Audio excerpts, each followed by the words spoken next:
کل ہم نے عرض کیا تھا کہ ہر انسان جس پہ لفظ انسان صدق آتا ہے وہ قرآن کی روشنی میں خسارے میں ہے۔ اب سوال ہمارا پروردگار کی بارگاہ میں یہ ہے کہ میرا اللہ اس انسان کے بارے میں تو نے فرمایا یہ نقصان میں ہے، جبکہ اسی انسان کے بارے میں تو فرماتا ہے لقد خلقنا الانسان فی احسن تقویم۔ سبحان اللہ سبحان اللہ۔ جب یہ خسارے میں ہے تو یہ احسن تقویم کیسے بن گیا؟ ماشاءاللہ۔ جب یہ اسفل سافلین ہے تو یہ احسن تقویم کیسے بن گیا؟ تو بعید نہیں خالق کائنات کی آواز ہے، ایک آیت پڑھ کے فیصلہ نہ کیا کیجئے، مکمل سورہ پڑھیے۔ سبحان اللہ۔ ہر انسان گھاٹے میں ہے یہ تو میں نے کہہ دیا، آگے بھی پڑھو الا الذین آمنوا وعملوا الصالحات۔ ترجمہ کرو اس کا قبلہ کے سامنے جسارت کرتا ہوا، خالق نے فرمایا ہر انسان گھاٹے میں ہے سوائے اس کے جس کے عقیدے میں بھی علی ہے، جس کے عمل میں بھی علی ہے، جس کا ایمان بھی ٹھیک ہے، جس کا عمل بھی صالح ہے۔ دیکھیے یہ جو لفظ الا ہے نا، یہ الا حرف ہے، حرف استثناء اسے کہا جاتا ہے عربی گرامر کی زبان۔ حرف استثناء الا، الا کو اردو میں کہتے ہیں سوائے۔ یہ جس کلمے میں جس جملے میں الا آ جائے، عمران بھائی توجہ چاہیے، جس جملے میں الا آ جائے یہ الا بتاتا ہے کہ الا سے ما قبل جو بات ہو رہی ہے الا کے بعد آنے والے پہلے والی بات میں شامل نہیں ہے۔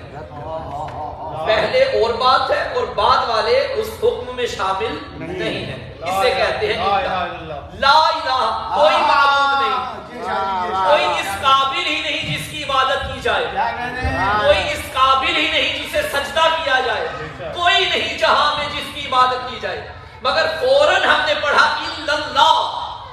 اب اللہ سے پہلے ہر کسی کی عبادت کی نفی ہو رہی تھی، مگر اللہ کے بعد نام اللہ لے کے ہم نے بتا دیا اللہ ان میں نہیں ہے جن کی عبادت نہیں ہوتی، بلکہ اللہ وہ ہے جو لائق عبادت ہے۔ اس کا مطلب ہے اللہ سے ماں قبل اور ہے اور اللہ کے ماں بعد اور ہے۔ اگر آپ کے مزاج آمادہ ہوں تو ایک اور مثال دے دوں اللہ کی، تاکہ بات کرنے میں آسانی ہو۔ بڑے بڑے لوگ گھر سے بوری بستر اٹھا کے محمد کو رسالت کی اجرت دینے درے رسالت پہ آ گئے، جس کے پاس جو تھا وہ لے آیا، کوئی بستر لے آیا، کوئی کھانا لے آیا، جو جس کی حیثیت تھی محمد مصطفیٰ کے دروازے پہ آ گئے، اور تب بات کر کے کہنے لگے یا رسول اللہ آپ نے ہمیں وحشی سے نکالا، وحشت سے نکال کے انسان بنایا، درندگی سے نکال کے بندگی سکھائی، بتوں کو چھڑوا کے توحید کا بتایا، ہم سے خدا بندوں کے بنائے ہوئے خدا چھڑوا کے اپنے خدا کا بتایا، ہم سے سجدے کروائے، ہم چاہتے ہیں آپ نے جو ہمیں انسان بنایا ہے ہم اس کی کوئی قیمت ادا کریں۔ دینے اس سے آئے تھے جو اس کی مرضی کے بغیر نہ دیتا تھا نہ لیتا تھا، اس نے اسی سے رابطہ کیا، پروردگار یہ قیمت دے رہے ہیں، کیا حکم دیتا ہے؟ آواز توحید آئی، قل ان سے کہہ دو لا اسألکم علیہ اجرا، تمہاری کیا اوقات کہ مجھے قیمت ادا کرو، میں تم سے کوئی سوال نہیں کرتا، میں تم سے اجرت نہیں مانگتا، جو بھی اللہ کے نبی نے امت کو دیا اس کے بدلے میں امت سے کچھ نہیں مانگتا مصطفیٰ الا المودۃ فی القربى۔ اب اللہ سے پہلے کیا ہے؟ کچھ نہیں مانگتا، اور اللہ کے بعد قربت سے مودت کرو، محبت کرو۔ اب جو بھی مصطفیٰ نے ہمیں دیا اس کی ایک ہی قیمت ہے اور وہ ہے محبت اہل بیت۔ یہ فقہی مسئلہ چھوٹا سا بچہ بھی جانتا ہے، کسی دکان پہ جاؤ، شاپ کیپر سے کوئی چیز خرید لو اور خریدنے کے بعد آپ اس کی قیمت ادا نہ کریں اور مالک بھی راضی نہ ہو، آپ کا کھانا حرام، آپ کا پہننا حرام، آپ کا استعمال کرنا حرام۔ تو اس کا مطلب یہ ہے کہ جب شے لی جائے اور قیمت نہ دی جائے وہ شے گو کہ شریعت محمدی میں حلال ہی کیوں نہ ہو، مگر قیمت دیے بغیر وہ استعمال کرنا حرام ہو جائے گا۔ اللہ کے نبی نے جو بھی ہمیں دیا اس کی ایک قیمت ہے، محبت اہل بیت۔ خدا کی قسم نمازیں پڑھو، روزے رکھو، حج کرو، یہ ساری عبادتیں منہ میں مار دی جائیں گی اگر دل میں محبت اہل بیت نہ ہو۔ آواز بلند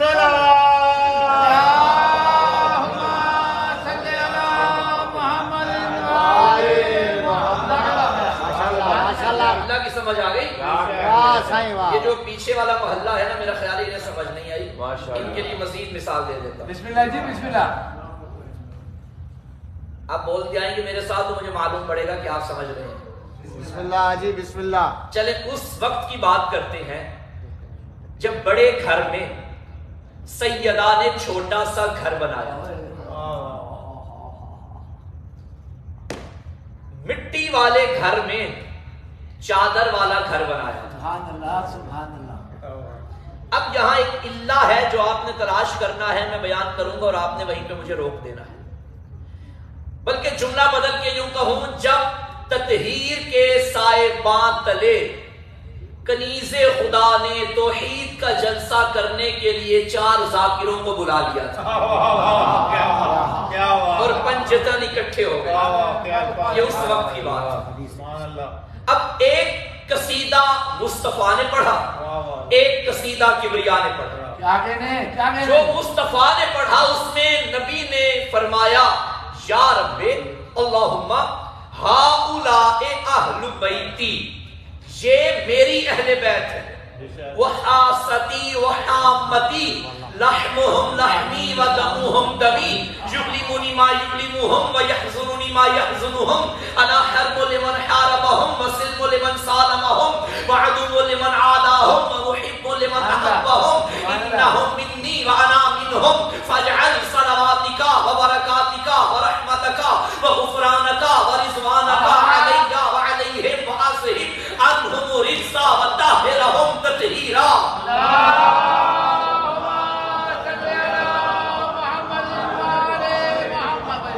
اب یہ قصیدہ مصطفیٰ نے پڑھا. اچھا یہاں میں توجہ چاہتا ہوں, پیغمبر نے فرمایا لحمہم لحمی, ان کا گوشت میرا گوشت, ان کا خون میرا خون.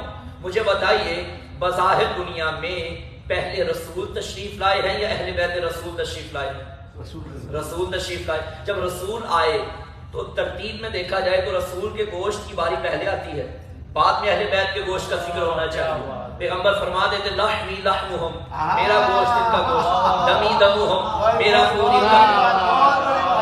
مگر فرمایا نہیں, ان کا گوشت میرا گوشت, ان کا خون میرا خون. یا رسول اللہ ترتیب میں دیکھا جائے تو آپ اپنے گوشت کا ذکر پہلے کریں, اپنے خون کا ذکر پہلے کریں, بعد میں ان کے خون کا تذکرہ فرمائیں. بعید نہیں آواز محمد آئی. یاد رکھنا مجھے معلوم ہے یہ لوگ میرے خون کے پیاسے نہیں ہوں گے, یہ ان کے خون کے پیاسے ہوں گے. نبی نے بتا دیا جو ان کا قاتل ہے وہ میرا قاتل ہے.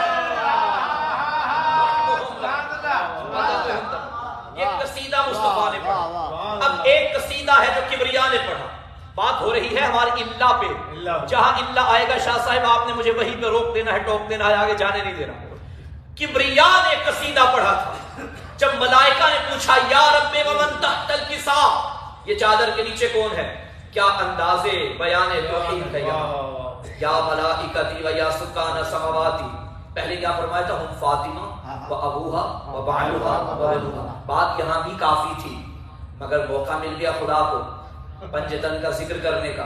فرمانے لگا یا ملائکتی و یا سکان سماواتی انی ما خلقت سماء مبنیۃ ولا ارضا مدحیۃ ولا قمرا منیرا ولا شمس مضیٰ ولا فلکا یدور ولا بحر یجری ولا فلکا یسری الا فی محبت ہؤلاء الخمسۃ الذین هم تحت الکساء. خالق نے فرمایا نہ میں چرند بناتا, نہ پرند بناتا, نہ دریا بناتا, نہ ملک بناتا, نہ فلک بناتا, نہ عرش بناتا, نہ فرش بناتا, نہ آفتاب ہوتا, نہ مہتاب ہوتا, نہ جنگل ہوتے, نہ پہاڑ ہوتے, کچھ نہ ہوتے اگر ان کی محبت میں نہ بناتا. چادر کے نیچے ہے. اب اللہ سے پہلے ما خلقت, میں کچھ بھی خلق نہ کرتا. اللہ کے بعد کیا مفہوم سامنے آ رہا ہے, سب کچھ بنا ہے تو ان کی محبت میں بنا. محبت اہل کساب آواز بلند صلوات. اللہم صلی علی محمد وعلی محمد وعجل فرجہ. ہو گیا کہ اللہ کیا ہے, اللہ سے پہلے جو بات ہو وہ اور ہے, اللہ کے بعد اور. اللہ کے بعد آنے والے ما قبل اللہ کے حکم میں شامل نہیں. لا الہ الا اللہ, معبود اللہ ہے. لا اسألکم علیہ اجرا الا المودۃ, مانگنا ہے تو مودت مانگنی ہے. اور دوسرا کیا کہا,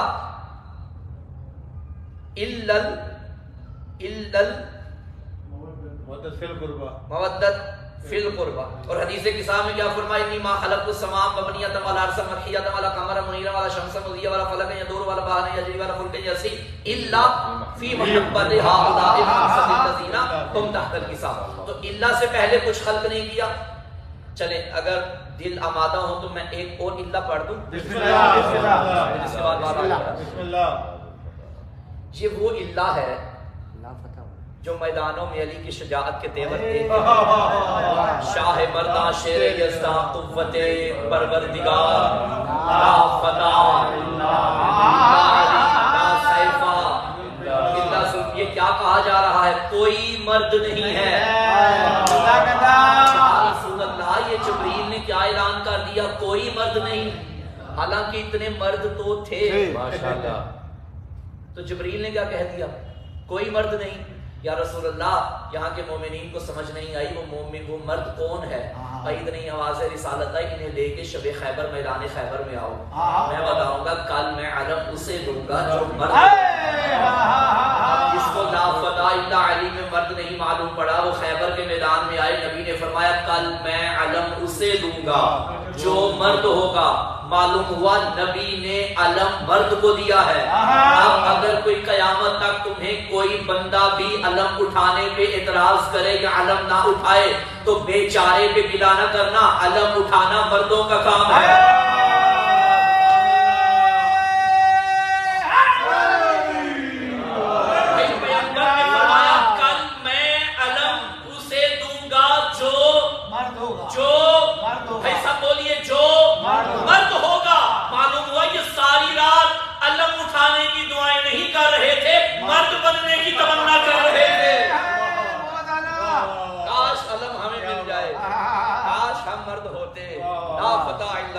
تو معلوم ہوا کہ اللہ سے پہلے اور لوگ ہیں اور اللہ کے بعد اور لوگ ہیں. تو یہاں کیا خالق نے فرمایا؟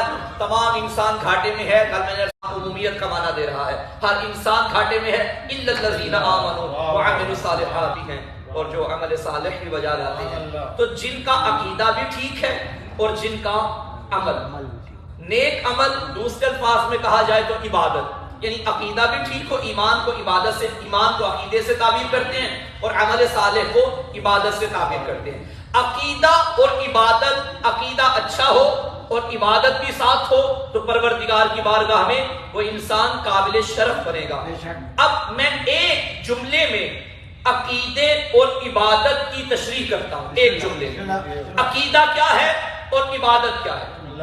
جو شے اللہ کی طرف سے آئے اور بندے کو قبول کرنا پڑے اسے کہتے ہیں عقیدہ. اور جو بندے کی طرف سے جائے اور اللہ کو قبول کرنا پڑے اسے کہتے ہیں عبادت. لیکن اللہ نے ایک شرط لگا دی تمہاری طرف سے آنے والی کو میں اس وقت قبول کروں گا جب میری طرف سے جانے والے کو قبول کرو گے. اس کا مطلب ہے جو نمازیں یہاں سے پہنچائیں روزے یہاں سے بھیجے حج یہاں سے بھیجے وہ تب قبول ہوں گے جب وہاں سے آیا جانے والا علی ہم قبول کریں گے. بھائی محبت علی نہیں تو عبادت منہ میں مار دی جائیں گی. عقیدہ اور عمل یہ دونوں ٹھیک ہونے چاہیے. قبلہ محترم سید بزرگوار تشریف فرما ہے.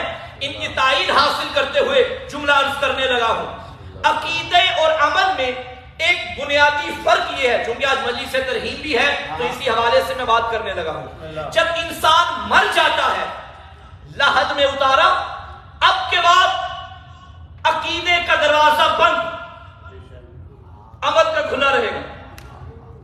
بھائی ایسا نہیں ہو سکتا کہ آپ دنیا سے گئے غلط عقیدے پہ اور آپ یہ خیال کریں کہ میرے مرنے کے بعد میرا بیٹا عقیدہ ٹھیک کرے گا تو میں بخشا جاؤں گا. ایسا نہیں. جبکہ نامہ اعمال کھلا رہے گا بیٹے نمازیں پڑھیں روزے رکھیں نیابت میں عبادتیں ہوتی رہیں یہ سارے ثواب کی مجلسیں ہوتی رہیں تو نامہ اعمال میں درج ہوتا جائے گا ثواب. عقیدے کا دروازہ بند عمل کا دروازہ کھلا رہے گا. بندہ مرا ہو علی کی دشمنی میں اور یہ امید کر لے کہ میرے جانے کے بعد میرا بیٹا اچھا ہو جائے اور علی کو مان لے باپ کی بخشش اس طرح نہیں ہوگی. اور ایسا ہو جاتا ہے کبھی کبھی اسی معیار پہ باپ لعنت اللہ ہوتے ہیں، بیٹے رضی اللہ ہوتے ہیں. توجہ ہے یا نہیں ہے؟ بھئی تاریخ میں بڑی بڑی مثالیں موجود ہیں. ایک بڑی مثال میں آپ کو دے دیتا ہوں. یزید کا بیٹا معاویہ ثانی، معاویہ صغیر جسے کہا جاتا ہے. ایک تو یزید کا باپ تھا، وہ ہمارا موضوع نہیں ہے. ایک یزید کا بیٹا تھا، میں اس کے بارے میں بات کر رہا ہوں. تھا یزید کا بیٹا مگر عاشق علی کا تھا. اب اس کے علی کا عشق رکھنے میں یہ نتیجہ نہیں نکلے گا کہ معاذ اللہ یزید بخشا جائے گا. وہ لعنت اللہ ہے، بیٹا رضی اللہ ہے. اس کا مطلب ہے کہ ہم شیعیان حیدر کرار کبھی بھی رشتے کی بنیاد پہ نہ کسی کو مانتے ہیں نہ کسی کو چھوڑتے ہیں. ہمارے نزدیک بات رشتے کی نہیں، بات عقیدے کی ہوتی ہے. محمد کے دو چچا ہمارے سامنے ہیں، ایک ابو لہب ہے، ایک ابو طالب ہے. ایک پہ لعنت کرتے ہیں، ایک پہ درود پڑھتے ہیں. کیوں؟ وہ وفادار تھا، ابو لہب غدار تھا. تو جس عقیدے پہ مریں گے اسی عقیدے پہ اٹھیں گے. تو انسان علی سے رشتہ ایسا بنا کے مرے کہ کم از کم قبر میں جا کے پچھتاوا نہ ہو. ماشاءاللہ ماشاءاللہ ماشاءاللہ، سبحان اللہ سبحان. علی اسی قبر میں جب جناب فاطمہ بنت اسد سلام اللہ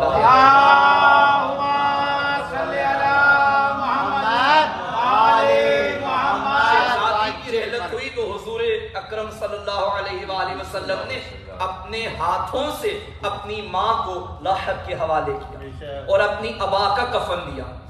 تعویذ قبر بند کرنے کے بعد مصطفیٰ نے قبر پہ ہاتھ رکھ کے 3 بار فرمایا ابنو کے ابنو کے ابنو کے، تیرا بیٹا تیرا بیٹا تیرا بیٹا. صحابہ نے پریشان ہو کے پوچھا یا رسول اللہ یہ قبر پہ ہاتھ رکھ کے کیا فرما رہے ہیں تیرا بیٹا تیرا بیٹا تیرا بیٹا؟ نبی نے فرمایا ابھی ابھی منکر و نکیر آ گئے تھے اور میری ماں سے پوچھنے لگے من ربو کے، تیرا رب کون ہے؟ تو میری ماں نے کہا اللہ جل جلالہ ربی، اللہ میرا رب ہے. پھر ملائکہ نے پوچھا من نبی کے، تیرا نبی کون ہے؟ تو میری ماں نے میرا نام لے کے جواب دیا محمد صلی اللہ علیہ وآلہ وسلم نبی جی، محمد میرے نبی ہیں. اب منکر و نکیر پوچھ بیٹھے ہیں من اماموں کے، بتا تیرا امام کون ہے؟ اب میری ماں شرما رہی ہے، کیسے بتاؤں علی کے نوکروں میرا بیٹا ہی میرا امام ہے. میں علی کی ماں ہوں، میرا بیٹا میرا امام ہے. تو میں ماں سے کہہ رہا تھا اماں شرما نہیں، کہہ دے تیرا بیٹا تیرا بیٹا تیرا بیٹا. ارے کیا منظر ہوگا نہتے فاطمہ بنت اسد کا جب علی کی ماں علی کے نوکروں سے کہہ رہی ہوگی پہچانو میں حیدر کی ماں ہوں، میں علی کی ماں ہوں، علی میرا امام ہے. تو مجھے جملہ کہنے دیجئے، جب قبر میں جا کے علی کی ماں کا علی کے بغیر گزارا نہیں، امت کی ماں کا گزارا کیسے ہو جائے گا؟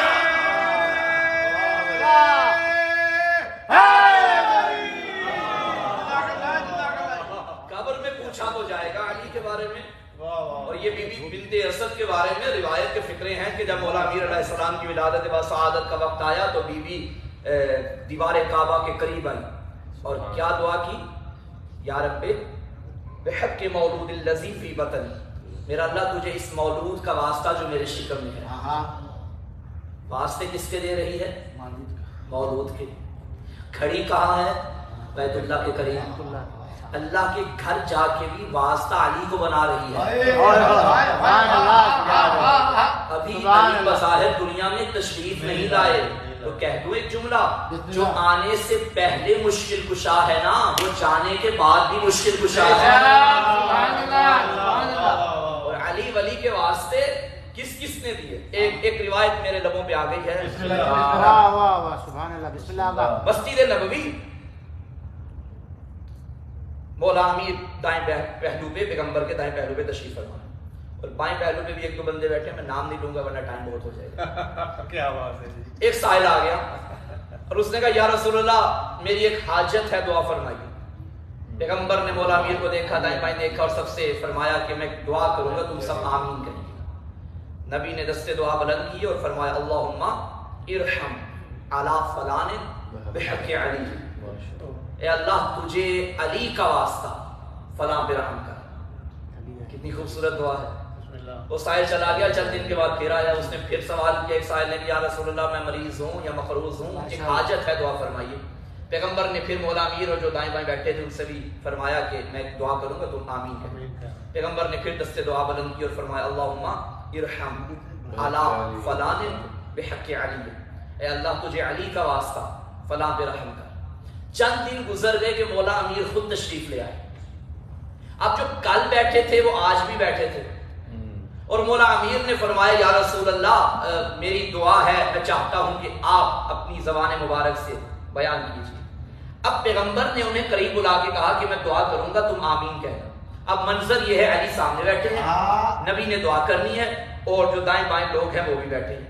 اب یہ ایک دوسرے سے کہنے لگے کہ بھائی یاد ہے کل کوئی آیا تھا تو علی پاس بیٹھے تھے، حضور نے واسطہ علی کا دیا تھا، نام علی کا لیا تھا.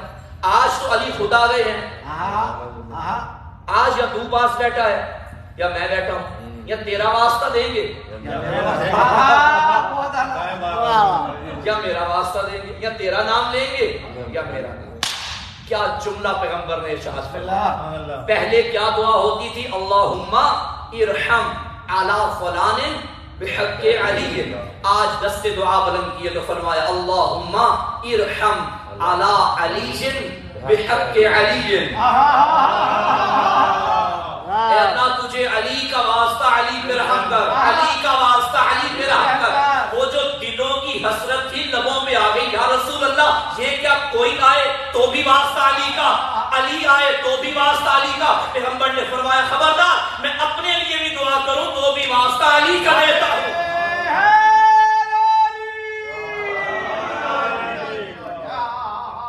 الذین آمنوا وعملوا الصالحات. عقیدہ بھی ٹھیک ہو، ایمان بھی ہو، صاحب ایمان بھی ہو اور صاحب عمل صالح وہ انسان کامیاب. بے شک بے شک. صرف زبانی مومن بھی کامیابی کی علامت نہیں، زبانی مومن عملی مومن ہونا بھی بہت ضروری ہے. بے شک توجہ ہے. کل میں نے عرض کیا تھا نا کہ سب انسانوں نے کہا، سب انسانوں کے بارے میں قرآن نے فرمایا کہ انسان گھاٹے میں ہے، خسارے میں ہے، مگر ایک انسان تھا جس نے اسی کی قسم اٹھا کے فرمایا فزتو برب الکعبہ، رب کعبہ کی قسم ہے کامیاب ہوں.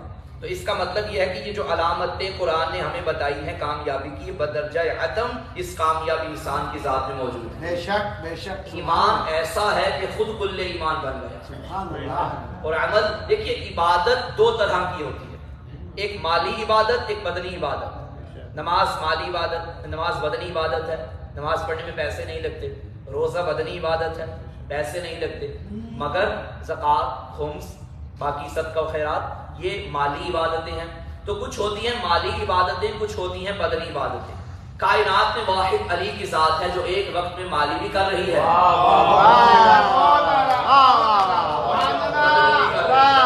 نماز بھی پڑھ رہا ہے، حالت رکوع میں زکوٰۃ بھی دے رہا ہے. بھائی آپ جان بوجھ کے ہاتھ اٹھا کے دیکھیے نماز باطل ہو جائے گی. لیکن علی کی نمازیں کجا اور ہماری نمازیں کجا. علی یوں کرے تو اللہ ولایت کی گواہی بنا کے آیت کو نازل کر دیتا ہے. سبحان اللہ. تو پوری کائنات میں علی ولی کی وہ ذات اعلیٰ ہے کہ جو کامیابی کی نشانی ہے. بے شک. جس کے دروازے سے کامیابیاں تقسیم ہوتی ہیں. بے شک. اللہ اکبر. تو سامعین گرامی قادری انشاءاللہ کل یہیں سے ہم، بلکہ کل جشن ہوگا انشاءاللہ، کل اور پرسوں امام حسن مجتبی علیہ السلام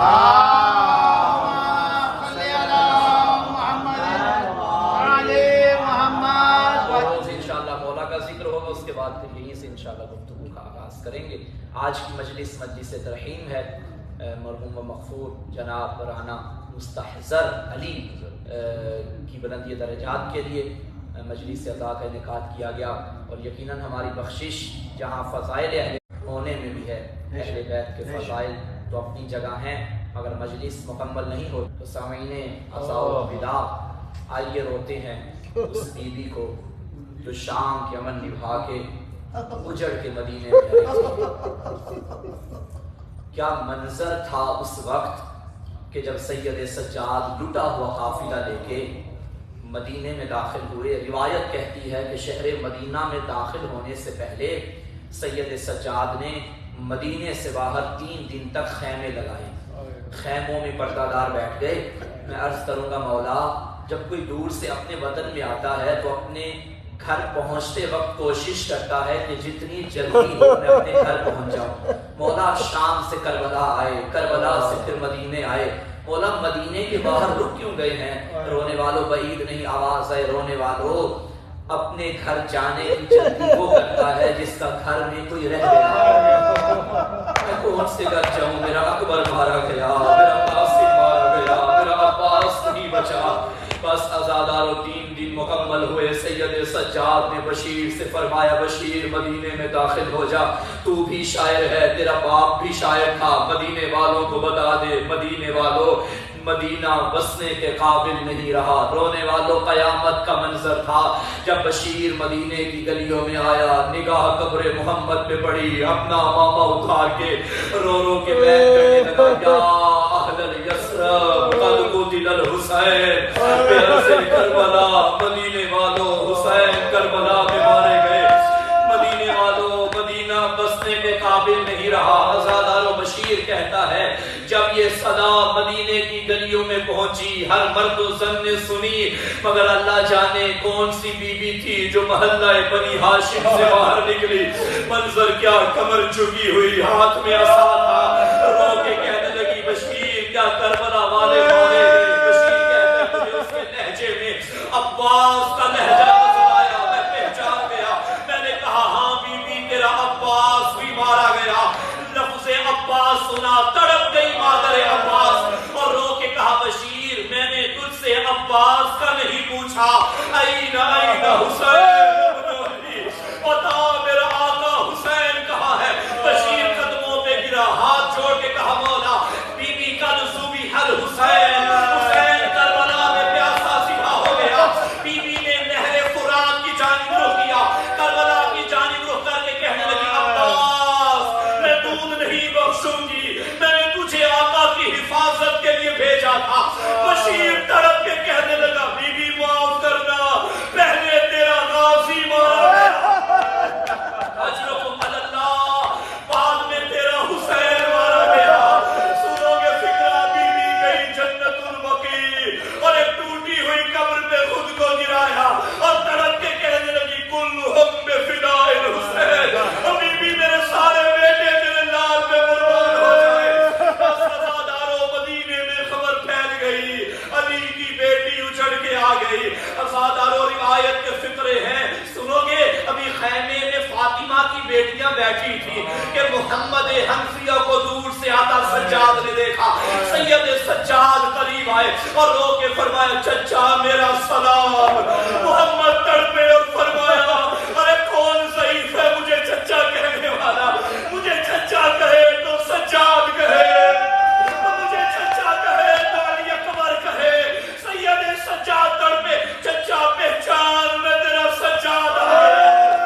محمد نے تڑپ کے کہا اگر تو سجاد ہے بتا تیری داڑھی کا رنگ کیسے بدلا, بتا تیری کمر کیسے جھکی. رو کے کہا چچا میں نے شرابیوں میں کفیوں کو دیکھا, چچا شام غریبوں میں اور میری ماں کی چادریں اجرکم اللہ. عزاداروں اب محمد حنفیہ نے فرمایا سجاد پھر مجھے یہ بتا میری بہن زینب کہاں ہے. فرمایا چچا فلاں خیمے کے اندر ہے. محمد حنفیہ خیمے کے قریب آئے, اللہ تمہاری بہنوں کے پردے سلامت رکھے. عزاداروں کبھی مدت کے بعد بھی بھائی بہن کو ملے نا, ایسا کبھی نہیں ہوا کہ بھائی بہن کو دیکھے اور نہ پہچانے.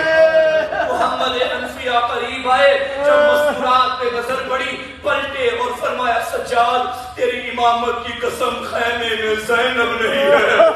امام نے چچا کا بازو پکڑا اور زینب کبریٰ کے قریب لائے. چچا پہچان یہ تیری بہن زینب. عزاداروں اب جب بھائی نے بہن کو پہچانا, سینے سے لگایا, سر کو چومنا چاہا, تڑپ گئی بہن بھیا میرا سر نہ چومنا. کہنے لگا تو میری بہن میں تیرا بھائی, اب بتا سر کیوں نہ چوموں. رو کے کہا بھیا جب ہم کوفہ کے بازار میں آئے امت نے ایسے پتھر مارے اور زینب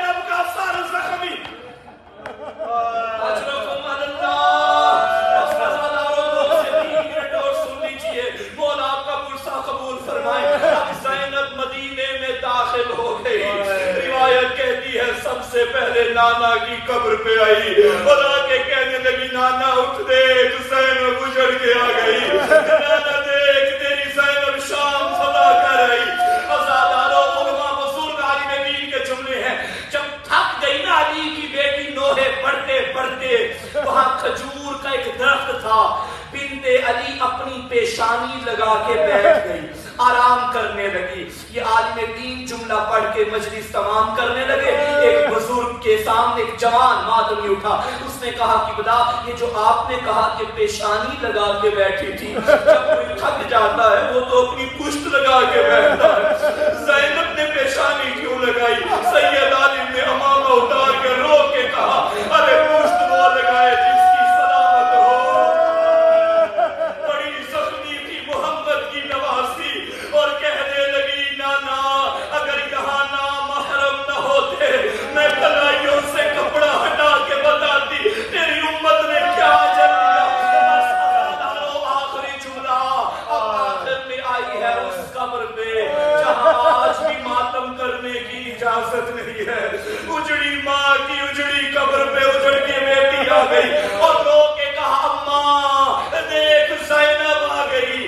آزاداروں آپ سے بہتر اس جملے کو کوئی نہیں سمجھے گا، جب کوئی دور سے اپنے وطن میں جاتا ہے نا تو واپسی پہ اپنے گھر والوں کے لیے تحفے لے کے جاتا ہے۔ مجھے بتا یہ زینب جو شام سے آئی اپنی ماں کے لیے کیا لے کے آئی؟ ایک گٹھری سے قمیض حسین کو نکالا، اپنی ماں کی قبر پہ پھیلایا، اماں دیکھ جس کے جوڑے ہاتھوں سے سیدھی تھی وہ کربلا میں مارا گیا۔ عزاداروں آخری جملہ پڑھنے سے پہلے میں ایک دعا کروں گا، پروردگار ہر عزادار گھر کی بیٹی کے نصیب اچھے کرنا۔ اللہ نہ کرے اگر کوئی بیٹی اپنے گھر میں خوش نہ ہونا، جب پلٹ کے اپنے باپ کے گھر آتی ہے اپنے دکھ باپ کو نہیں بتاتی، بھائیوں کو نہیں بتاتی، مگر جب تنہائی میں ماں سے ملتی ہے اپنے سارے دکھ بیان کرتی ہے۔ رونے والا وہ میں پڑھنے لگا ہوں جو زینب نے نانا کی قبر میں نہیں پڑھا اور بھائی کی قبر میں نہیں پڑھا، مگر جب ماں کی قبر میں آئی کہتی تھی اماں گواہ رہنا تجھے ایک تازیانہ لگا۔ اماں تو قبر تک روتی گئی، اٹھ دیکھ میری ساری پشت زخمی، اماں ہر موڑ پہ